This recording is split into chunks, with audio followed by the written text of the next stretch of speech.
Hi everyone, good afternoon and welcome to day 3 of the AfriLabs Hubs Learning Week. As always, you know the custom. Please feel free to type in your name, your location, the name of the hub, and where you're joining from. And yes, please let us know if today is your first time of joining the section or if it's actually your second time. Um, so, as you know, the AfriLabs Hubs Learning Week is part of the AfriLabs Capacity Building Project, which is a 36-month intensive program targeted at improving the capacity of hubs across the continent. And it's proudly sponsored by the French Development Agency, AFD, and Digital Africa. So, we want to thank them for this opportunity of bringing such learning service to us. Also, I want to thank yesterday's facilitator, Takunda, for doing such a good job. He actually did justice to yesterday's topic. But again, let's proceed to what we have for today. As custom, after the introduction, I would be sharing the link to the survey. If you did not take part in it yesterday, please do well to fill it because we appreciate your feedback. So for today's section, we have KESTER AUDU, who is the Ecosystem and Partnership Director at Wennovation Hub Nigeria. He is going to be speaking on best practices of hub management, finding, hiring, and retaining the right talent that builds the organization. I'm really particular to learn what he has to say about this topic today because I know it's something of interest to everyone. So, Kester, nice to meet you, and over to you.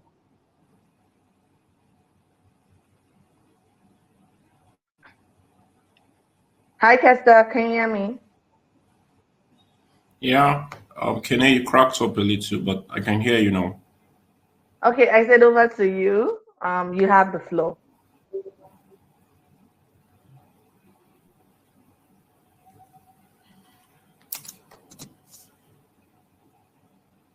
Hello, Kester. Can you hear me?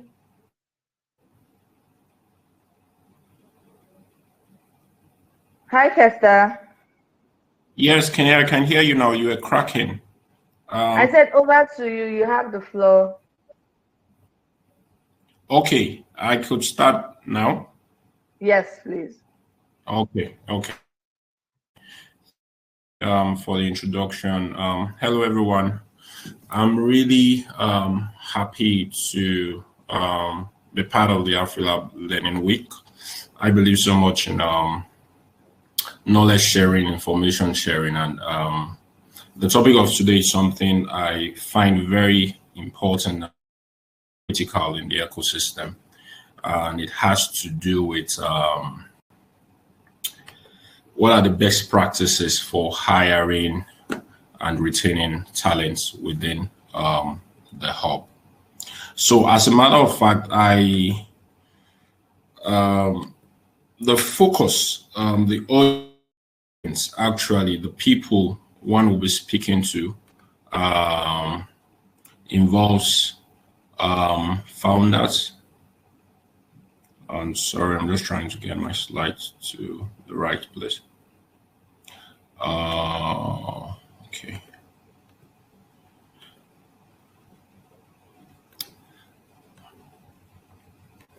So my session target participants, yes.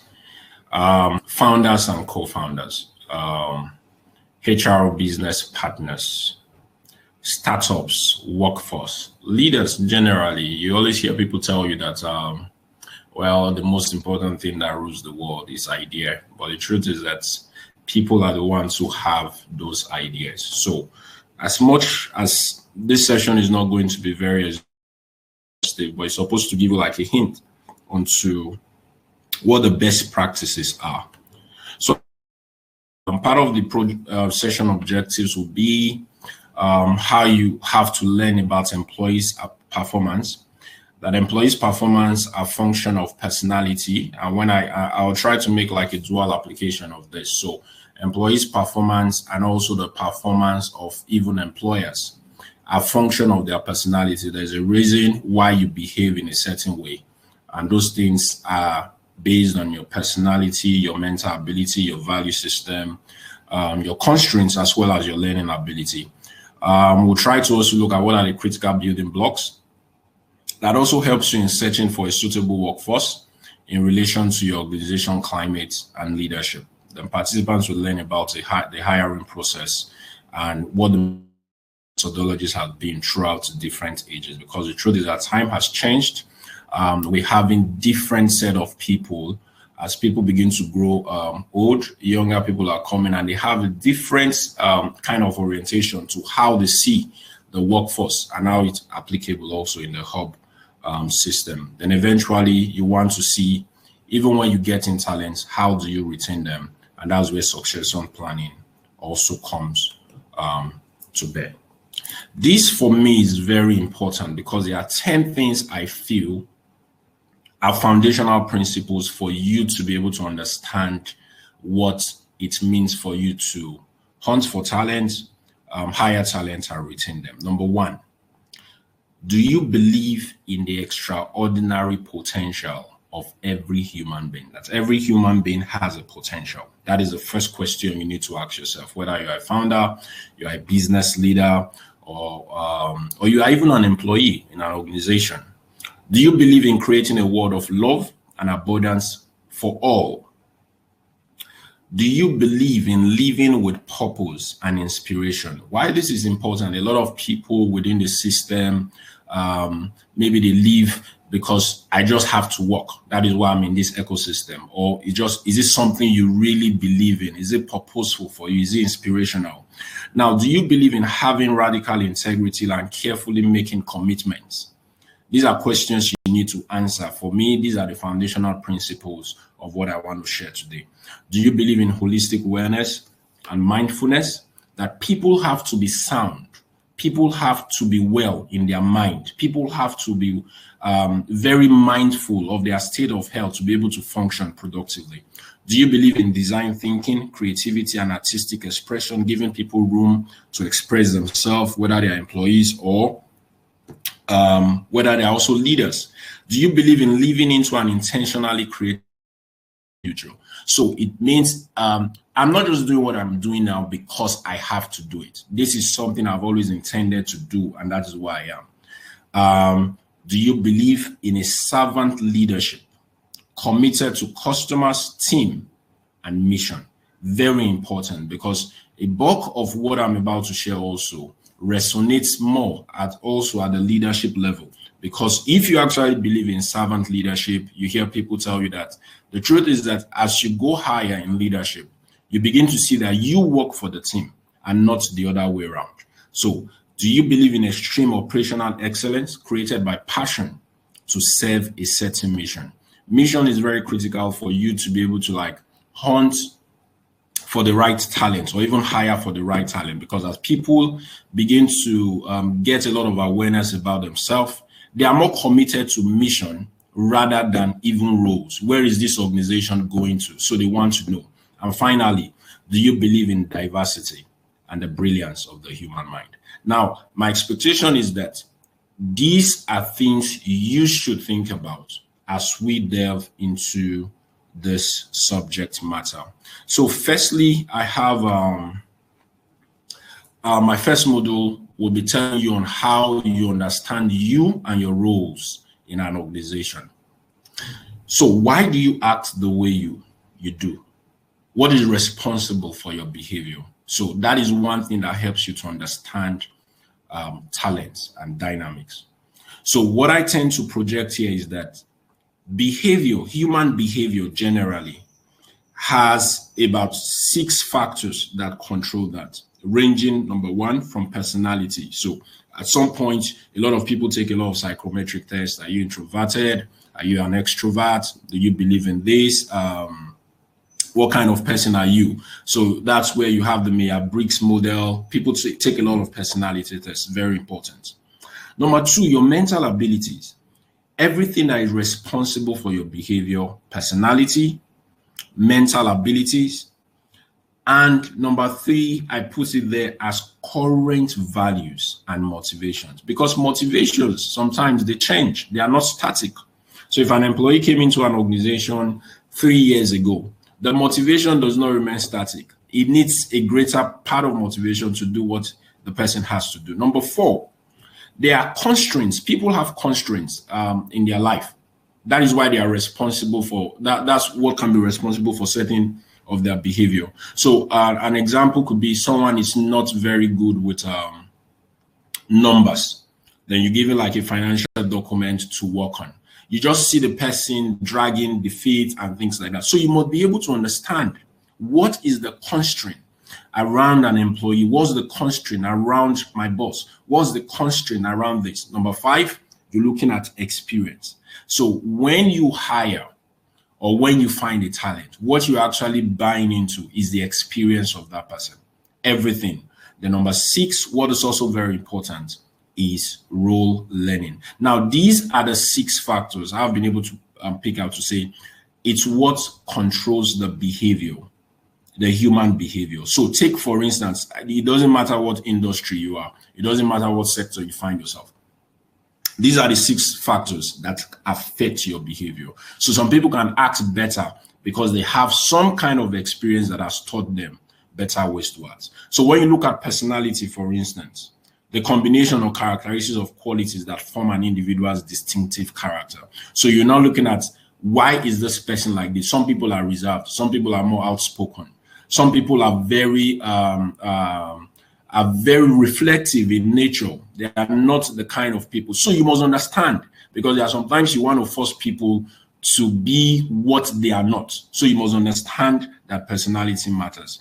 How well also is the mental abilities. This is the power to learn or retain knowledge.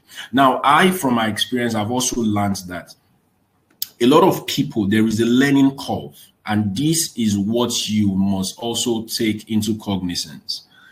Many people don't have the ability to learn as fast as you want them to learn.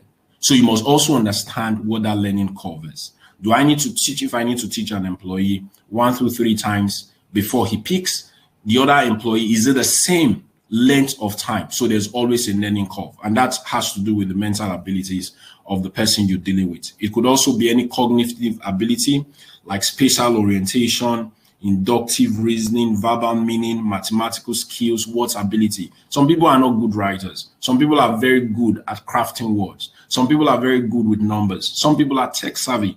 So you must understand that these mental abilities is responsible for certain behavior. And once you begin to understand it, then you now even understand the concept of what actually controls talent.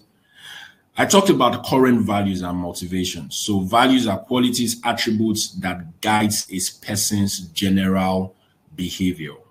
Motivations are impulses. They influence a person's general behavior. So you must understand, what are your motivations? So you see, one of the critical ways people assess you, maybe you're looking for admission or somewhere, they always ask you, what's your motivation for this job? Why do you want this job? Why do you want to work with us? You must have an understanding of what motivates you. And systems, why values are cultured internally. Some certain people, they have what they value more than others. Some people value money. I want to be able to work for this and, pay me for this. That is what motivates them. Other people, they value the kind of support system you want to give them. They value the kind of learnings you want to give them much more than any other thing. So why motivations are expression of external and internal impulses, values are more internal. They are more intrinsic in nature. So have this at the back of your mind, that these are the things you begin to look for in people. You want to know their personality. You want to know their mental abilities. And of course, you want to know what their current values and motivations are. Now, the truth is that if you cannot understand people's value system and motivation, you really have influence on them. So the other thing I talked about is field constraint. Very important. I have an employee within the hub. I need to know what is that person's limitation at the moment. You have to, as a leader, you also want to see, how do I help bring them out? Or how do I help remove this limitation? Is a geologist willing, for instance, to learn social media marketing when the job comes down to it? Is someone who is very good with words ready to work with numbers when the job comes down to that. You must understand what those constraints are, and that is where human resource departments begin to make projections on training, on how to get people trained in that aspect. Finally, among the 6 things, experience and role learning. Experience, everything about it. So many people always don't know how to kind of categorize their experiences. Every day-to-day experience you have, whether from your family background, the secondary school or the junior primary school you went to, everything counts. Every experience you have is a part of you. It's a part of what affects the way you behave. So if people have been betrayed before in the past, they are very coded. They keep things more to themselves. They don't want to get hurt. If people have had wonderful experiences working with people before, they find that excitement and joy. You must understand that people behave as a result of the kind of experiences they've had. Then finally, which is very important, is role learning. You will find out, and this is very, very critical, you'll find out that people who actually have senior colleagues or people in the industry they look up to, they tend to fare better career-wise than people who don't even have that kind of thing. So role learning, this could be learning on the job, or you have people who mentor you and things like that. So in smaller organizations, let's say, like a lot of things within our ecosystem, you really don't have so much of the resources to say, okay, I want to send people for learning. I want to send them to go learn. No. So most people, they learn on the job. You learn by doing. So that is part of it. But at the same time, some people need certain guidance to be able to have like a proper to learn faster. Some people need guidance to be able to say, okay, this is what I want you to do, and this is what I think you should be able to do. Now, having understand that this is what is responsible for the behavior of anybody you see on this planet Earth, that these factors are very critical in their behavior. What then is now the finding process? How do you now find that talent? So this, you have to understand organizational climate and leadership style. So and this diagram tends to explain there is a side of the individual competence. There is something about the job role. There's something about the managerial style. And of course, there's something about organizational climate. Now, in the finding process, first of all, I asked in part of the learning objectives of this model, you are supposed to have an organization, for instance. How many people in organizations have been able to see the strategic and the organizational plan for your company? So many employees don't even have that to say, okay, this is the strategic and operational plan of the organization. This is where the organization is going. First of all, it starts with that. It's a sense of mission and a sense of vision, because for you to find talents that are high performing, they really want to attach themselves to a sense of mission. So that mission is the one that now begins to help you craft like the job role, that helps you look at, okay, we need someone like this to be able to function in this role. It must be aligned to the mission. And that is one thing that is very critical. You see a lot of organizations, they spend a lot of money in branding and communication. They have a feel. So if you're working for Facebook, if you're working for Google, there is a feel that comes to it because there is an organizational climate that has been set. And that is one thing I feel in this part of the world, we should be able to model. How many organizations do we really have? Let's take like feedbacks from employees of organizations, how they feel about the organization. Do you feel you have a sense of mission? Or is it just, imagine if they were not to pay you, would you want to work for this organization and why? So in the finding process, your job description, your advert must be very captivating, in line with the organizational mission and the organizational vision. And that also in alignment also with the kind of job roles and functions you want, because that is what motivates people. So what it means is that for every job role, you want to be able to have a very winsome crafting of those job roles to attract the kind of people you want. So if you want to assess a job critically, just look at the job roles, the job description. And of course, you want to find people, because the other thing now is what channel and outlets do you advertise this kind of job roles in the finding process. But one thing I also fear is that most times, even when you have job roles that are very captivating for people who have talents and they are drawn to it, sometimes the organizational climate does not make it healthy enough for people to be retained in those organizations. So have you ever had this experience of where people are so excited about getting a job, but by the time you get into the company, you just find out that, wow, you just see everything disjointed. So that is why you don't spend so much time on the branding of the company. Also begin to moderate what that organizational climate looks like. Is it attractive enough? So if it's attractive, can it now keep people? So a very simple poll now. I don't know how many people on this learning week now have been able to work in an organization, let's say for 10 years. Let's even say 6-7 years. Why do people? So you find out that people leave at some certain times when they feel like they've outgrown the organization or they just feel the climate is no longer conducive. So in the finding process, your job description must be very captivating, but you must also ensure that leadership and the managerial style that is responsible for the organizational climate, it's also able to retain those talents. Now, you want to check for people's individual competencies when you're getting in there. You want to check for their experiences. You want to check their background, their educational skills, the kind of energy. And finally, I had to underline that attitude. Attitude is everything. Even when you have people who have a lot of skills, who have a lot of background knowledge about what they want to do. Once the attitude is wrong, you would always struggle having those kind of people in your team. And finally, you have to have that the roles must match. You must be able to say, okay, this person has a strength in this, and we feel can fit in this role perfectly.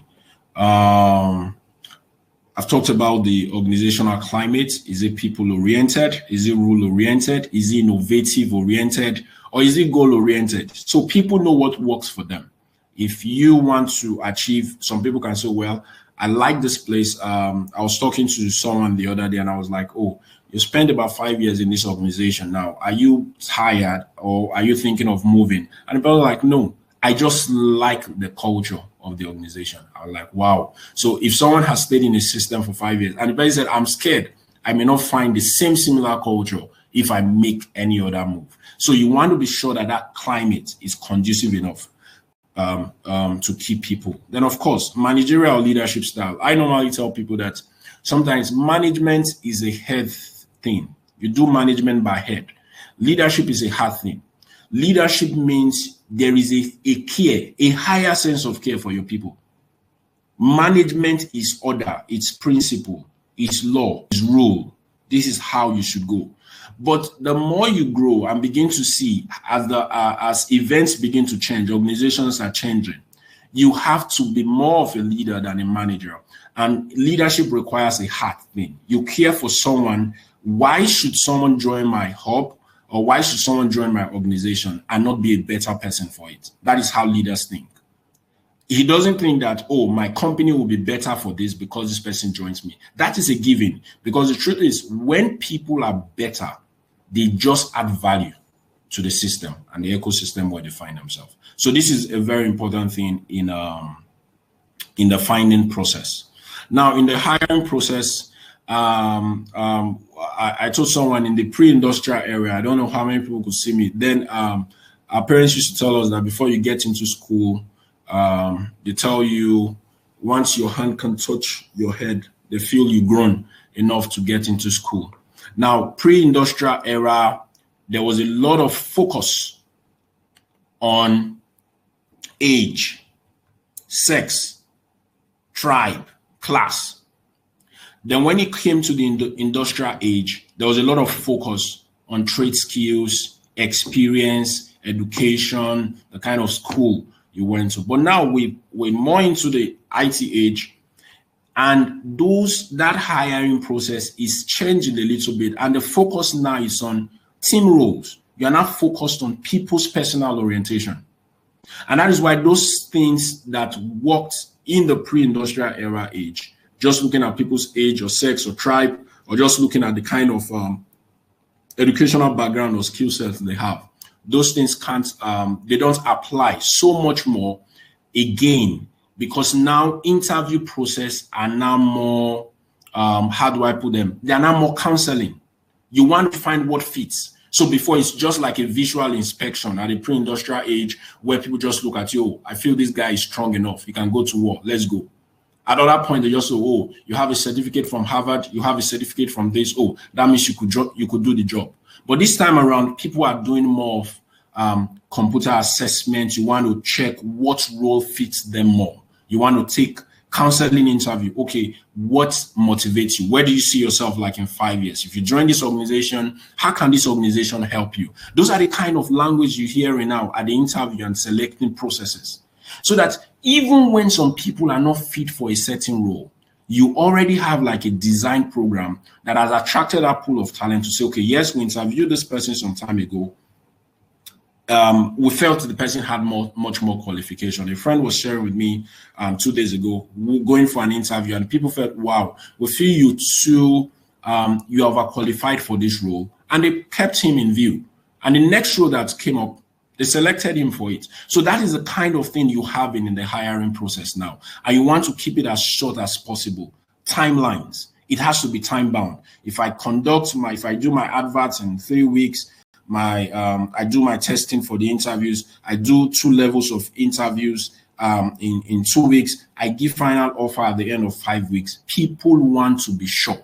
There are a lot of interviews you go for. They just tell you, okay, only shortlisted people will be contacted. People want to have feedback. Why didn't I do well in that interview? Your organization must have that process. You must be able to give people candid opinion. That is how you build a very strong brand. And if you tell me you're going to give an offer letter in October, that you should be able to have a process that helps you meet those kind of things. That is how effective, the hiring process can be in attracting talent. So because I mentioned to you that in this era, the focus is more on the team. The focus is more on the person you are recruiting. So if you remember, the foundational principles are more like, do you believe in the extraordinary potential of the human? So that means everybody you meet has a value they contribute. So there's a lot of focus that should be on the team when you want to retain talent. A question was asked some time ago to an American soldier, and they asked, what actually helps you to survive war? He said, just the psychological effect that I'm shooting beside another soldier keeps me in shape. And that is what I tend to introduce now in Module 4 as we go into team retention, the talent retention that also helps in succession planning. So first of all, in succession planning, you want to ask leaders, when you are 3-5 years in this organization, who is modeling you? Who is a replica of you? Who can do something better that is it within the organization? So that's why you see a lot of organizations, they can't grow because once the person who has been midwifing a portfolio or a position before leaves, there's a vacuum. So people now have to go ahead to recruit. So a lot of organizations are so static because they don't take talent retention and succession planning very seriously. I, for one, I don't believe that every employee should have like an exit date once you enter an organization. You should have like a plan. And this is what managers need to do. And HR departments and units of organizations, midwifed also by the leadership of the organization. Every employee should have like a path that you know that they want to follow. In 2 years, you have to work on these skill sets. These are the things you have to see for you to be able to achieve this. People want to know where they are going to. They want to be intentional about their life. And that is where team building comes in, for you to understand all the people in your team. Belbin is somebody, by the time I looked at his research, and I felt a lot of this we need to know some of this within our organization. I don't know how many people have, heard about the Bourbon 9 team roles, and I intend to share that just to give like a high level. Then you could do like further research on this. Bourbon was very clear and says in everything, and that could also mean in every organization, you typically have 3 roles that people play. People can play multiple roles, but be aware. The intention of this is to just give you a level of awareness. And you, as an employee, you are asking yourself, what role do I play in my team? As an employer, you are asking, what role do I play in my team? So number one, he said there are thinking roles. These people require space to think. And these thinking roles are characterized by the people he calls the plant, the specialist, the monitor, and the evaluator. In essence, so there are other people in the team that play what you call the action roles. And the action roles, you are looking at the completer, the finisher, the implementer, as well as the shaper. So there are social roles that involves teamwork, the coordinator, and the resource investigator. So in everything, now you begin to ask yourself, what is my role in the team? Now, he went ahead to say, some of these roles, they have weaknesses. And this is very important. Some weaknesses are allowed. So if I quickly run through, he said like the plant. The plant now is a thinking role. It is creative, imaginative, unorthodox, and they solve difficult problems. But they have some certain weakness that sometimes they ignore details or they are too preoccupied to communicate effectively. The resource investigator, for instance, now is a social role. So they are extroverted, they are enthusiastic, they are communicative, they want to explore opportunity, they want to develop contact.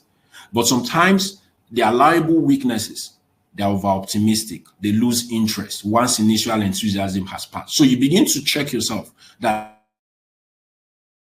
coordinator, which is also a social role, is mature, is confident, a good chairperson, clarifies goals, promotes decision-making, delegates well, but sometimes can be seen as manipulative and delegates personal work. So you begin to check people and say, well, who in my team acts this way?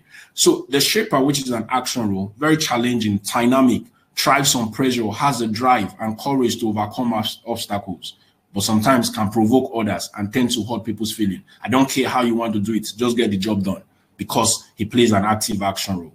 The monitor and the evaluator, he's sober, which is a thinking role. He's strategic, designing, see all options and judges accurately. But some of their liable weaknesses are they lack drive, they lack the ability to inspire others, and sometimes they can be overly critical. The team worker, which is a social role, is cooperative, is mild, is perceptive, diplomatic, listens, builds and averts friction, calms the water. Sometimes they are indecisive in crunch situations and can be easily influenced. Now, you see the same thing for the implementer and completer, which is an action role. And for the specialist, which is a thinking role, they are single-minded, they are self-starting, dedicated, provides knowledge and skill in rare supply, but they contribute only a narrow front, and they dwell on technicality, and sometimes they overlook the big picture. Now, if you understand Belbin, he's saying that all these roles have weaknesses, and there are some that are not allowable. And why is this important? Because it's the action of these people in the team, beginning with leadership, that shapes the organizational culture, that determines whether people are going to stay in your organization for the long term or they are just going to be there on the short term. So take, for instance, the plant, which are mostly like people like leadership, because they do the thinking. They are the ones who solve complex problems. So what is their liable weaknesses? They are preoccupied with ideas and the neglect of practical matters. But what happens? What is not allowable is that don't take strong ownership of the idea, when cooperation with others would yield better results. Now, think of many founders who maybe having an extra co-founder or having something can actually change the narrative, but people say, oh, it's my thing, it's my own, and they keep it to themselves. So every of this, you can, because there's a thin line that separates what is allowable and also what is unacceptable. So take, for instance, the shaper, which is an action role, has a proneness to frustration and irritation because he wants something done. So it's allowed. You can have that weakness. But your inability to recover a situation with a good humor or apology, after you know that people's feelings were hurt just because you wanted something, is not allowed. And this is very important. The team building exercise is very important for you to understand how talents can be retained, so that as people come into the organization, at a glance, they know their place, they know their role, and they begin to function within that. And it gives that awareness for everybody. So it becomes like a very cordial family, because that is what actually helps talent to be retained. Because if talent is not retained, you cannot even plan your succession. And finally, I put this up as an enablement equation, because most times you hear a lot of people say, well, I have people in my organization, they are not adding value and things like that. And you have employees who be like, I don't have people who want to lead me or teach me and things like that. So I came up with this enablement equation. First of all, when an employee does not know what to do, what is the responsibility of leadership or management? You have to communicate. So I brought you into this company because I want you to help me fix this, fix this, fix this. Clear. So that is why a job description has to be very clear. I need to know where I stand. When he or she doesn't know how to do it, you train. You have that obligation to train. So just think about many organizations, how many people have actually gone for trainings in organizations. How many people actually actively say, okay, you know what? I found out that you don't know how to do this. I'm going to train you on it. Number 3, when he or she doesn't want to do it, you motivate. And that is why inspiration is a very critical part of leadership. There are some people who know what to do, but they don't just want to do it. And you, of course, you should know why they don't want to do it. Go back to the first module and check, are there constraints? Is it because of past experience? Or what are their motivations and their value system at that time? And you must know how to play around that. Then when he or she knows what to do and how to do it, and is motivated to do it, you empower them. And that is where you begin to plan succession. So I've been able to communicate, I've trained them, they are motivated to stay, then I begin to empower. Then when he or she has done it, meeting or exceeding standards, then you think of the reward system, because eventually people also want to see. You must not have a very blurry risk and reward system. When you come into this company, what will I look at? What will I look like in 2-3 years? People have to have that clear thing to see. This is a high level on what you should look at for in hiring talents and in retaining talents in an organization. As it applies to managers, hub leadership, it also applies to employees. So employees now have to know that at some certain level of your career, and this is very practical, who leads you is more important than the organization you work. The organization climate is more important. You have to know, is it a fit for you? Because once you don't get to a climate that can help you explore, you become frustrated. And that is what you have to avoid, because every human mind has the extraordinary power to explore beyond what they see at the moment. And this is the high level gist. So number 1, in a bit to recap, organizations now should now be moving. The mindset shift for organizational transformation now is that they have to start moving from just being profit oriented to purpose.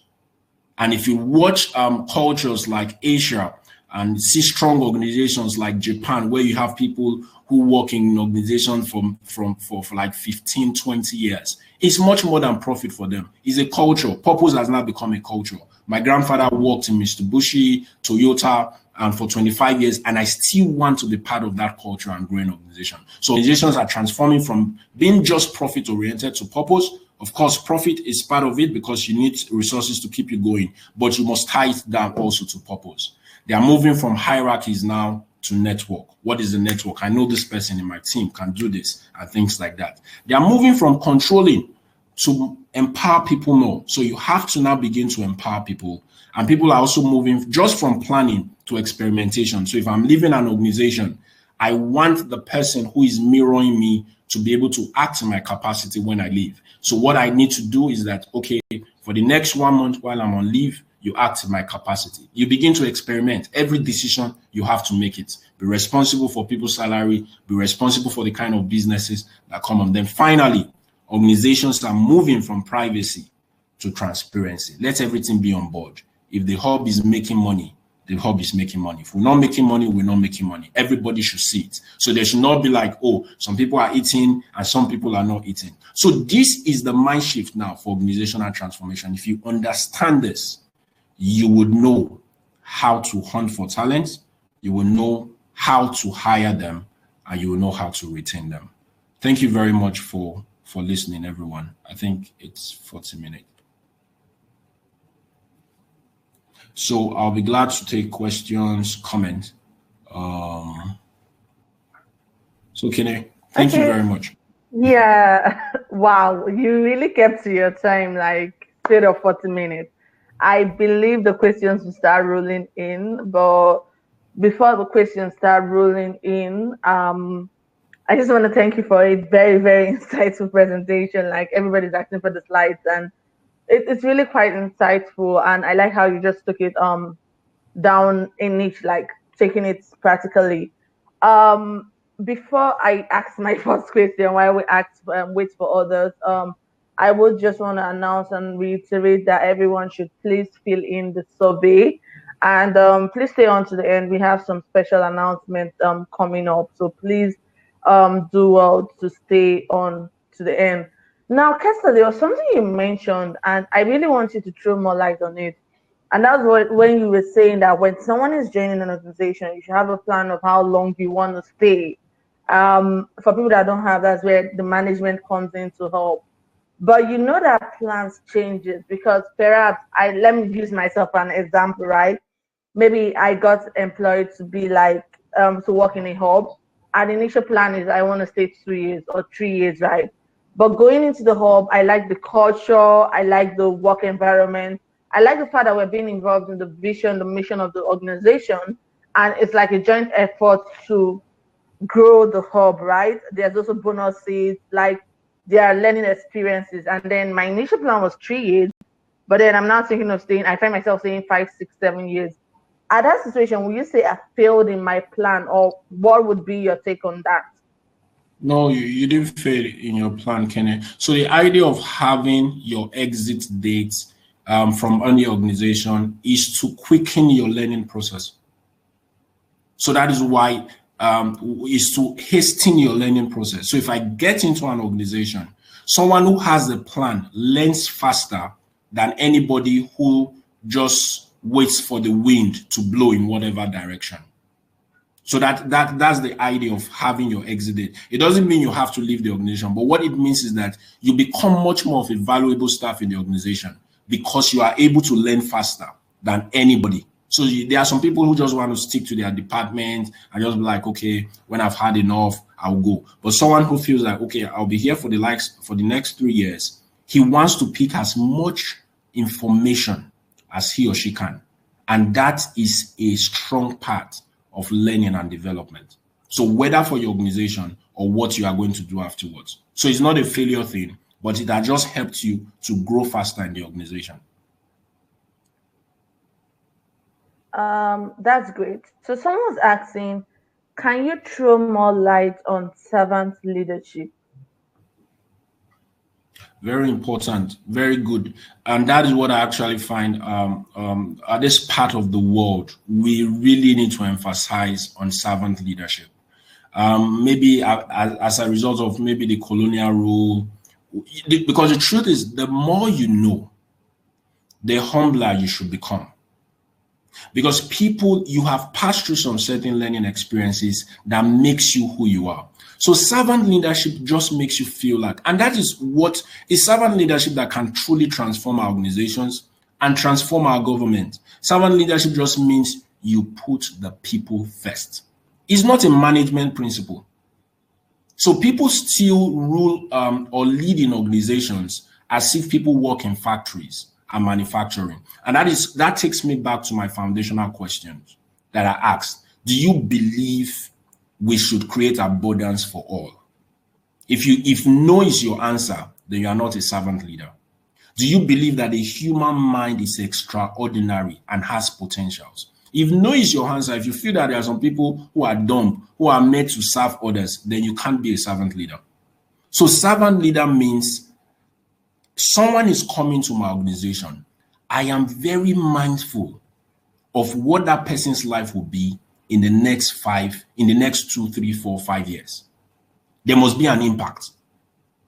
So I'm not just looking at it. Yes, the person, because what leaders are failing to do, a lot of them focus on the work and they neglect the people. So what happens in such a case is that you will do the work till you die. But if you focus on the people will do the work. And that is what servant leadership is all about. It's people focused, very, very people centric, because the belief is in the people to unlock it. And that's what Africans, we haven't realized, that our greatest potential is in the humans. So it's not in the resources. So the more we are able to educate that mind, unlock the potentials of that mind, wonders will be done. Someone was sharing a story with me.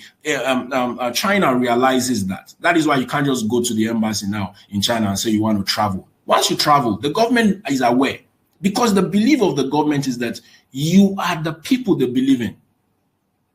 But here in Africa, look at how we trunk the embassies. People don't even care. People just want to leave. There's a sense of hopelessness and everything. So servant leadership is very people focused. And the truth is that leaders are the ones responsible for the climate of the organization.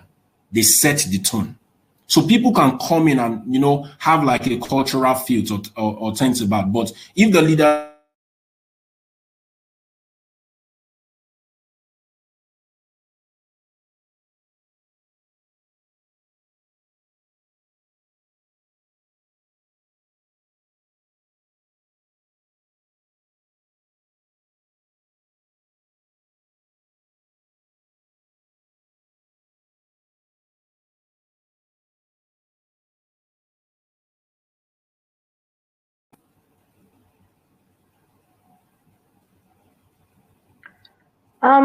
Kester, you froze for a while. Okay. Can you hear me now? Yeah. Yes, we Okay. can, but you froze for a while. So I mean, Okay. the servant leadership, in summary, is people focused, is people oriented. Yeah, that's So really a good focus on one. the people, and the people will do the job. But when you focus on the job and you leave the people, Focus on the you will people. do the job till you That's die. okay. So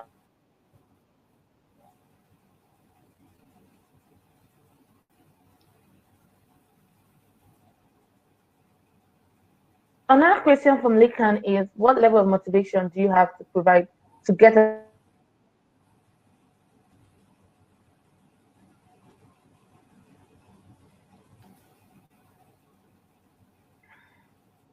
Sorry, Kenny, I didn't get that. Hi, Kester. Yeah, I didn't get So to. Lekan is asking, what level of motivation do you have to provide to get an employee to want to do what needs to be done? Okay, so a very good question. You don't need to. It's more like, so go back to module 1. Look at the person's personality, understand his mental capability, understand what his constraints are, because that is what is responsible for that behavior. And those are the things, understand also the value system, and those are the things that would determine how those kind of people can be motivated. So a very typical example is that I deal with a lot of managers of organizations. These questions come up. So what motivates a certain employee may not motivate the other people. Is that person motivated by money? Does the person need more freedom? Need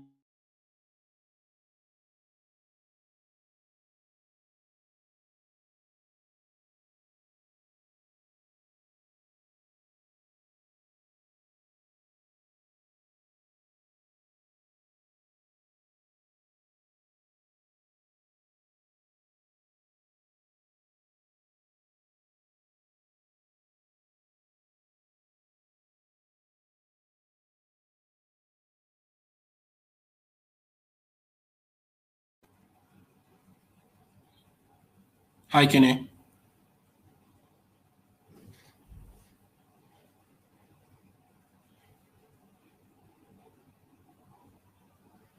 Kenneth, did you hear me? Kenneth, did you hear me? Oh, lost you.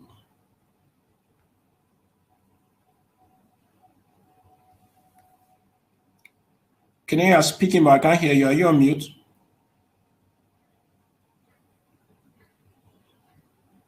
I said you went up for a while, so you have to re-answer the question.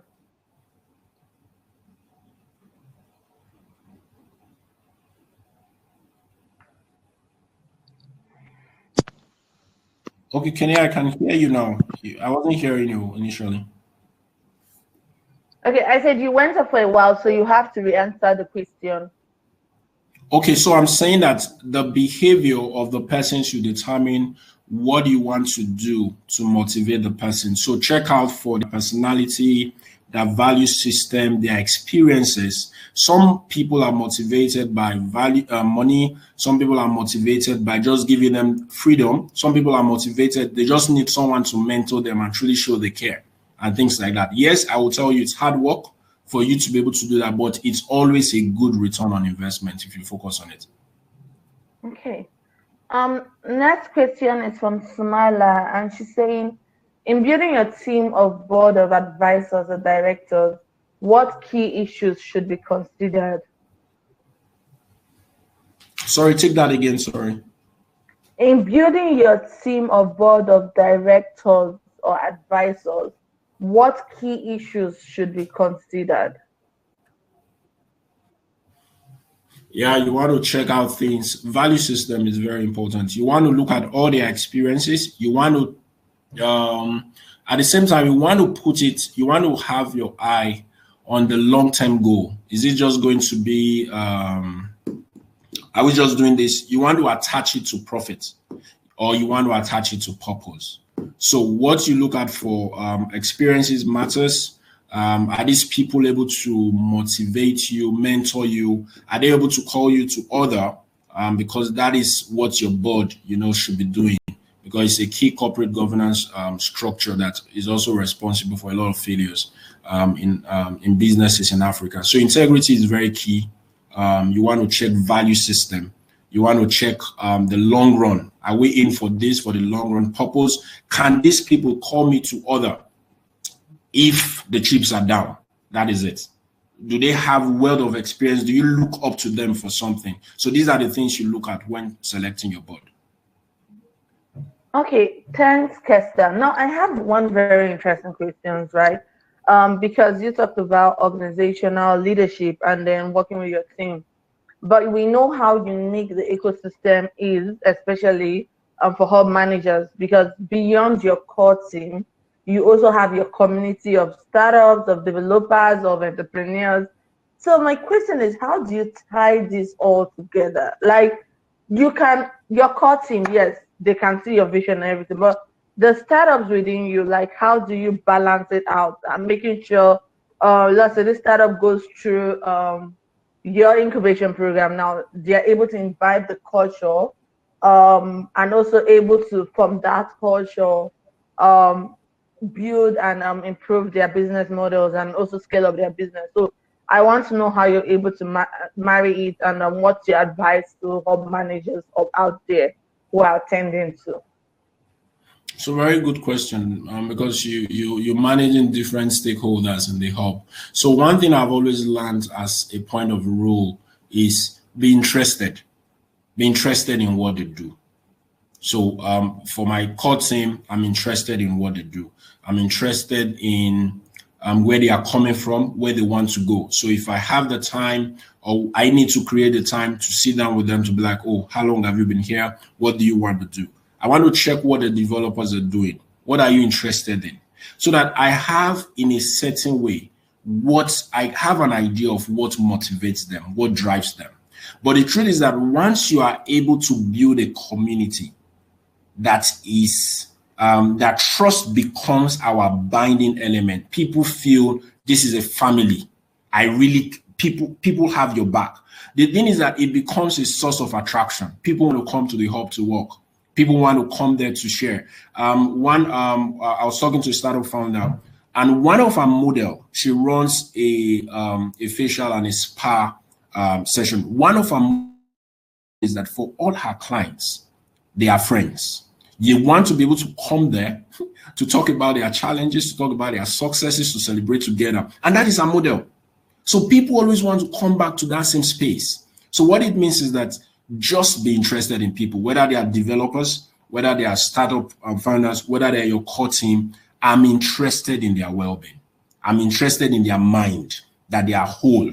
So if something happens in the hub, I should be able to go back to that community that, oh, something has happened, how do we support, and things like that. That's the kind of culture we can set in our hubs. That's great. I like the fact you talked about trust as the binding factor, and also building community, because I believe that would go a long way. Someone said something. I think it's a comment. For there are two comments I'll read out, and then I'll read out a question. So Maya made a comment of, I love that. I always make an exit plan the minute I'm offered a job, and I set targets to learn and add value in that period. After that, I evaluate and decide on whether to stay or leave. Then Solomon made a comment. He said, you address an issue my incubator is facing. The collaborators are skilled, but they don't take initiative.